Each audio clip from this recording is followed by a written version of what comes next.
Hi, everybody, and thank you for tuning in to this Thursday's edition of the Missing live stream. This is a part of the Missing series where we take it digital and we go and take a look back at some of the stories we've covered, some of the efforts that families have made to find their loved ones, and also just keeping these people who are missing or those who have been found in the limelight and making sure their stories get told. So today we're talking to Alice Almendarez, and this is a woman who fought long and hard after her father went missing under unusual circumstances to pass a law that would make sure no other families would go through what she went through.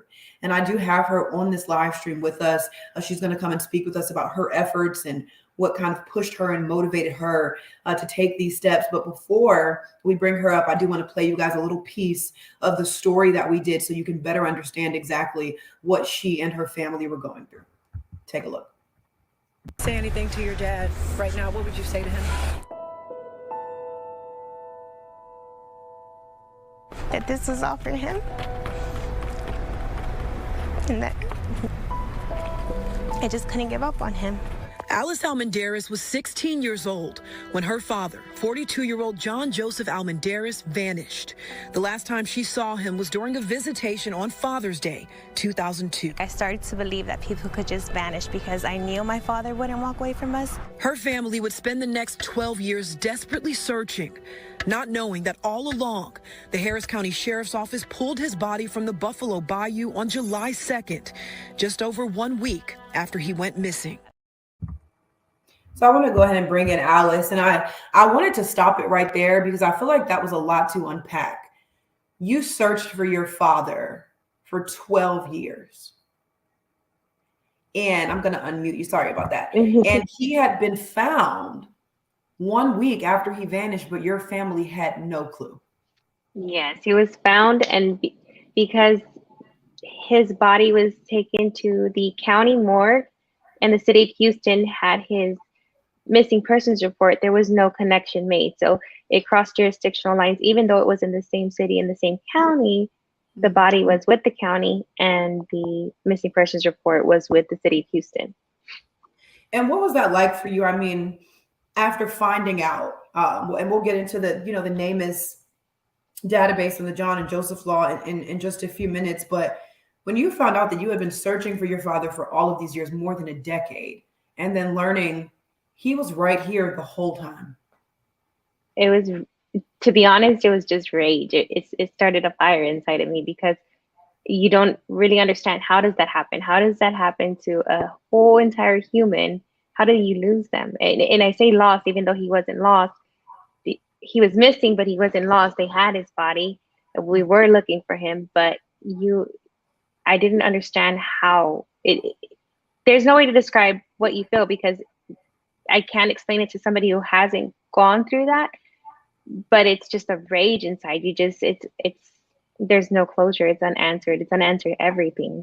Yeah. And a part of the reason that you were able to find him and put two and two together and connect the dots were because you did your own research and your own digging. Talk to us a bit about that.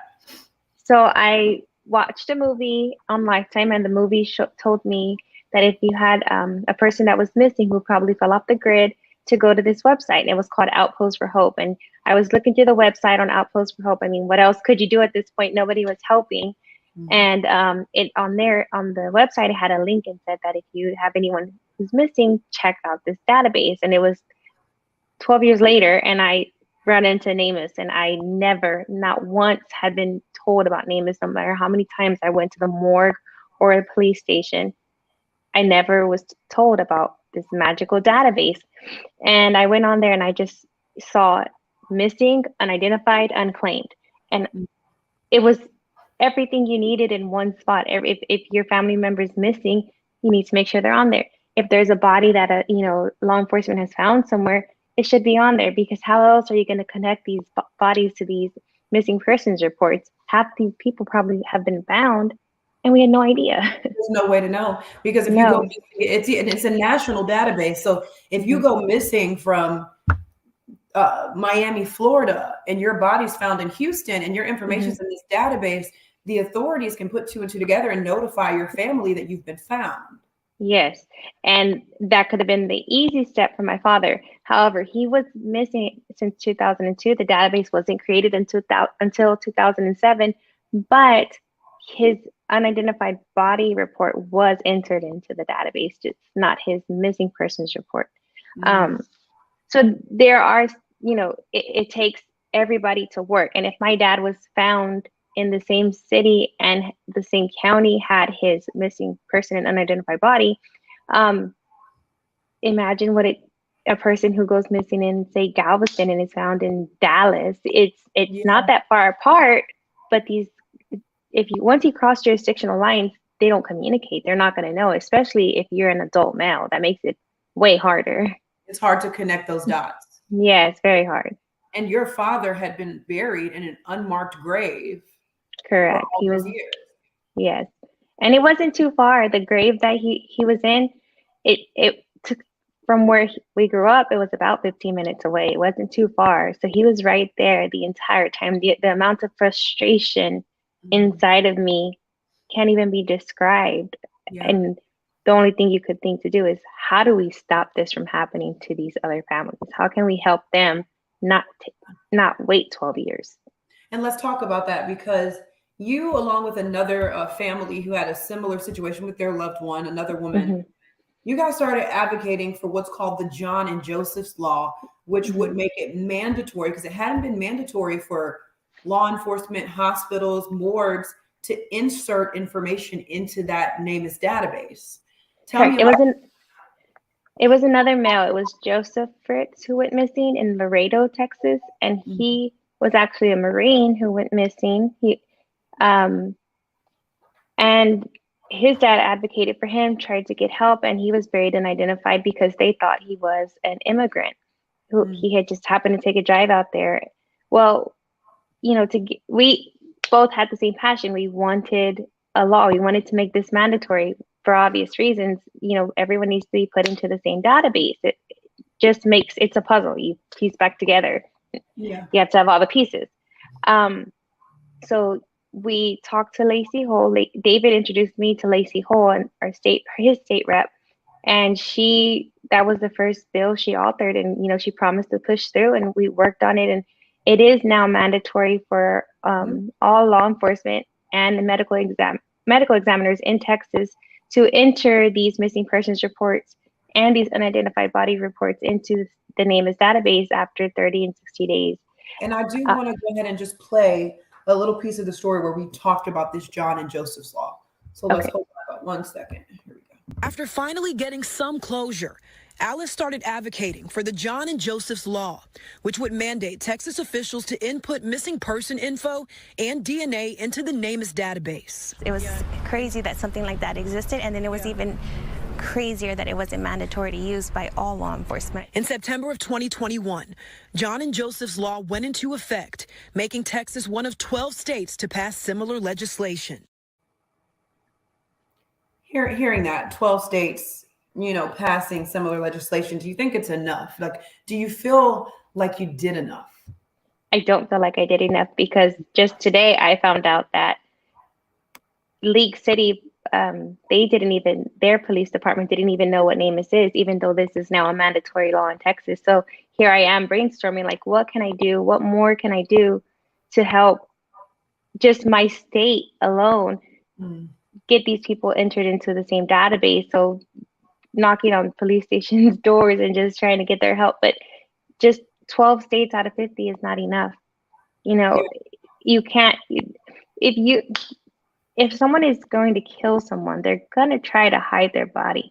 9 times out of 10, my guess is they're not going to hide you next door. They're going to hide you in the country, across town, across the state, as far as they can get. They want to hide all the evidence as much as possible. So we can't piece a puzzle together with only half the puzzle. You need everything. You need everyone and everything working together that just makes sense. If you tell somebody who's never dealt with missing persons cases or reports or people that we don't all report to the same database and we have it scattered and everybody is doing their own thing, but 12 people are working together, it doesn't make sense to them. It's mind blowing that this is not national. It's not enough. Yeah. And there are some other states who will still insert the information, even though it's not, mandatory. But from going through and looking at this site, I mean, you go to one page and you can look for the identity of your loved one, some of those characteristics, correct? And then you go to the other one, just kind of explain to us how it connects the dots so people can understand a bit better. Okay, so with NamUs, you can eliminate. So say, for instance, myself, I have a mole on my left ankle. You can put that into the database. It asks for different identifying characteristics. Identifying characteristics, and it'll eliminate everyone who doesn't have that left mole. But you don't want to get too much into it too. You can, say for instance, my father was too decomposed to tell everything on his body. So he had a right scar on his abdomen, and I put that on there, and it narrowed it down to 2 missing males in Houston, Texas, and one of them was him. I did that myself, and that's the report I turned in and was linked back to my father. Tattoos, anything that your loved one has, you can enter into that database, and it'll narrow it down not just to Texas, but all over the United States. You can do your search as small or as large as you want it to. You can do it within a 10-mile radius to 1,000, 2,000-mile radius. It's just, you don't have to, police just can only search within their jurisdiction lines unless they have something like this. And it's such a wonderful tool because it helps them. And at the same time, the families of the missing, we can search for our loved one without the help of law enforcement, and we can do our own investigation and email NamUs directly and have the case opened or looked into. Yeah, because these missing persons detectives really do have a lot on their plate. You said you wanted to help your state and just the way that this can help families. And there's one family that after you fought for the John and Joseph's Law that really benefited from NamUs and from that law going into effect. And we talked to that family at the event I met you at. So I do want to just play a quick clip from them as well. So when I found out that they had pushed this law through, I was, so grateful and just astounded that it had to be made a law. Judy and Les Rugg know firsthand the closure that this law can provide for families. Their son, 20-year-old Kyle Rugg, went on a fishing trip to Lake Livingston with a friend on March 4th of 2015. Nobody ever saw him again. Kyle's body was found in a wooded area in the Sam Houston National Forest in Polk County. That was January of 2020. But it wasn't until January of 2022, 2 years later, that his family was located and notified. That just so happened to be a few months after this law was passed. And this family says they don't believe this is a coincidence. They believe that information was put in the database because of that law, and they found their son after that long searching. That's so touching for 2 reasons, because right before her son was identified, about a month before, I met Judy, his mom, and for some reason she just stuck out to me. And she's such a sweet, kind spirit, and it just hurt to leave these people, these moms that they're, or families of the people who are still missing. And she was one of them, and I just thought, like, man, they're still going through that. Like, it's frustrating that they're still looking for their loved one, because I know what they feel, the emptiness and the hurt. The not knowing. Then the not knowing stage is the absolute worst stage of my life.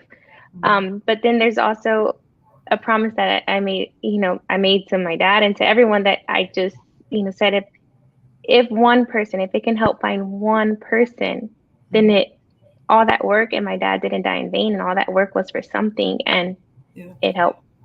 Kyle has been found. And so just that alone, I know it's not enough, but I know it's doing something. And I hope that it does a lot more, but I'm glad that she got the family and all got their closure. And what does it mean to you? That was actually going to be my next question, because I know during our, initial interview, you said, Dad, this is for you. What has it meant to you, to your family, even to be able to be in this fight? Um, for the whole time my dad was missing, I felt like he didn't matter. When he was born, he was, I think, one of 6 kids, and he was the only one given up for adoption. Mm. And so I felt like throughout all his life, he just felt like he didn't matter. And then he goes missing, and it's just like, oh, he's just some homeless person who just fell in the bayou and died accidentally. And that wasn't the case. You know, that person that you thought didn't matter meant the world to me. So I hate that we're in this world. I hate that we became a part of this missing persons world. But I truly feel that God put me here because he knew that I would get this rage, and he knew that I would help other families. And for a long time I resented that. I was like, why us? Why us? But I can look at my dad now and say, like, you did this. You were here because you needed to make a change in Texas. You did this. Like I know he suffered, from depression and different things. So I wish that, or one day if I go to heaven, I can tell him, like, you did matter. You did change the world. You did help all these people. And I think maybe somewhere he's smiling down, knowing, how you fought for him, and that his name is now really a part of history, the John and Joseph's Law. So yeah. hats off to you, to the families you've helped, and the families you'll likely continue to help. It's a beautiful thing. Thank you. Thank you, Alice, so much for taking the time out to come and speak with us. Do want everybody to know that actually this Saturday, April 29th, is Missing in Harris County Day. So that's where you can go to the Texas Center for the Missing, and you'll be able to get your DNA taken by law enforcement, and then your DNA will be entered into NamUs. If you have a missing loved one, law enforcement is doing that for you. They're putting that DNA, that information into NamUs so that you can be one step closer to finding your loved one. And briefly, I was just talking about the importance of actually having that DNA, because it's not just identifying characteristics. The DNA is also important. Yes, because if there's only partial remains found, or if there are no identifying characteristics that they can use, the DNA is the only thing that's going to connect you. And in my case, it was everything for us. It connected us to my father. Yeah. And just I will be at this event, and I will be helping the families navigate through this database, or teach them how they can search on their own, because I think having the family search when law enforcement can't is going to be a huge help to solving these cases. Yeah. Well, hopefully, hope to see you there, Alice. Again, thank you so much to everyone watching this right now. Head over to our website, fox26houston.com. We have a section on our website called The Missing. On that website, you can see the stories, the names of the hundreds, thousands of people who we've covered that go missing from right here in the greater Houston area, Harris County, the surrounding areas. You can look at their stories. You can go to Texas Missing or Texas Center for the Missing's website and scroll through some of the faces. It only takes a few seconds. We scroll social media, we scroll Instagram all day. You never know what just going and scrolling through some of these missing faces can do. You might recognize someone, you might remember something, and there's really so many families waiting on closure. So thank you all for tuning in. We will see you next Thursday for another edition of the Missing live stream. Alice, again, thank you so much for your time and for what you do. Thank you for focusing on this. Thank you.